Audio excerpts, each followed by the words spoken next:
नागपुरातील कळमना पोलीस ठाण्याच्या हद्दीत पोलीस आयुक्तांच्या एस्कॉर्ट पथकाने धडक कारवाई करत अवैध दारू विक्री करणाऱ्या एका आरोपीला रंगेहात पकडले आहे। 2 ऑगस्ट 2026 रोजी रात्रीच्या सुमारास गस्त घालत असताना पथक प्रमुख सहाय्यक पोलीस निरीक्षक भगवान कोळी यांना गुलशन नगर शनी मंदिराजवळ केशव पोहणीकर हा इसम बेकायदेशीरपणे दारूची विक्री करत असल्याची गोपनीय माहिती मिळाली।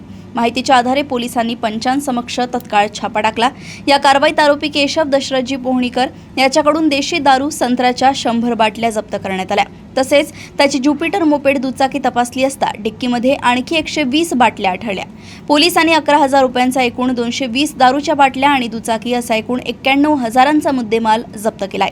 या प्रकरणी कळमना पोलीस ठाण्यात आरोपी विरुद्ध महाराष्ट्र दारूबंदी कायद्याच्या कलम 65E अन्वये गुन्हा दाखल करण्यात आलाय। ही कामगिरी सहाय्यक पोलीस निरीक्षक भगवान कोळी, पोलीस उपनिरीक्षक सौरभ बुनगे आणि एस्कॉर्ट पथकातील कर्मचाऱ्यांनी पार पाडली।